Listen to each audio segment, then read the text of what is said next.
LDC থেকে উত্তরণ বাংলাদেশের স্বপ্ন পূরণের মতো জাতীয় অর্জন হলেও এটি কঠিন পরীক্ষা বলছেন ব্যবসায়ী ও রপ্তানিকারকরা। তাদের দাবি, অর্থনীতির নানামুখী চাপের কারণে এলডিসি উত্তরণের জন্য প্রস্তুত নন তারা। তবে সরকার বলছে পিছিয়ে আসা মানেই দুর্বলতার পরিচয়। অর্থনীতি বিশ্লেষকরা মনে করছেন প্রস্তুতি নেওয়ার এখনও সময় আছে। যৌক্তিকতা ছাড়া পিছিয়ে যাওয়া কঠিন হবে। রিয়াদ সুমনের রিপোর্ট। 2026 সালের 24 নভেম্বর জাতিসংঘের স্বল্পোন্নত দেশের তালিকা থেকে বের হয়ে উন্নয়নশীল রাষ্ট্রের কাতারে যাওয়ার কথা রয়েছে বাংলাদেশের। স্বাধীনতার অর্ধ শতাব্দী পেরিয়ে এই অর্জন নিঃসন্দেহে এক জাতীয় সাফল্য।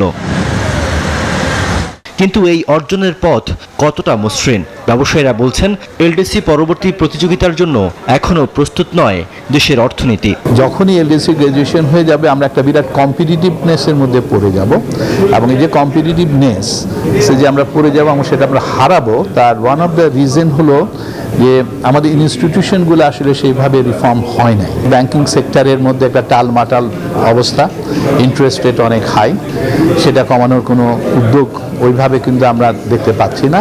সরকার বলছে এলডিসি উত্তরণ পিছিয়ে দেয়া মানেই দুর্বলতার পরিচয়, তাই এর জন্য প্রস্তুতি নিতে হবে। তবে তা মানতে নারাজ ব্যবসায়ীরা। তারা বলছেন যুক্তরাষ্ট্রের বাড়তি শুল্ক মোকাবেলায় ইইউ, যুক্তরাজ্য, আসিয়ান ও উপসাগরীয় দেশগুলোর সঙ্গে মুক্ত বাণিজ্য চুক্তি করা, ঔষধ, চামড়া, কৃষিপণ্য রপ্তানিতে বৈচিত্র্য আনা সহ বেশ কয়েকটি কারণে এলডিসি উত্তরণ পেছানোর সুযোগ রয়েছে।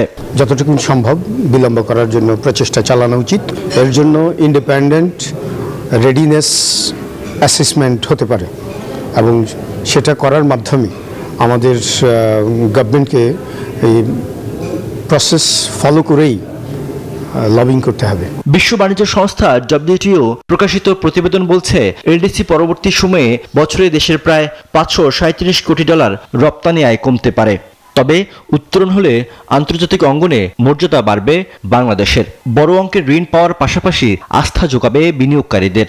এরপরও এলডিসি পেছানোর সুযোগ থাকলে চেষ্টা করার পরামর্শ অর্থনীতিবিদদের।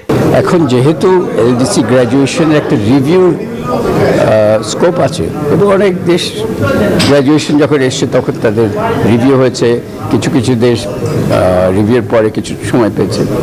সো রিভিউ স্কোপটা বাংলাদেশে দেওয়া উচিত। আমরা চাইলেই যে এলডিসি গ্র্যাজুয়েশন আমরা পেছায় দিতে পারবো, জিনিসটা সেরকমও না। এটার জন্য জাতিসংঘের সদস্য রাষ্ট্রগুলোর সমর্থন লাগবে, কাজে সেই প্রয়াসটাও হয়তো সরকার চেষ্টা করে যাচ্ছে। এদিকে উত্তরণ বিষয়ে স্বাধীন মূল্যায়নের জন্য ঢাকায় এসেছে জাতিসংঘের একটি প্রতিনিধি দল। জানা গেছে সফরকালে তারা সরকারের বিভিন্ন দপ্তর, বেসরকারি খাত, নাগরিক সমাজ ও উন্নয়ন সহযোগীদের সঙ্গে ধারাবাহিক বৈঠক করবেন। রিয়াদ সুমন, নিউজ 24, ঢাকা।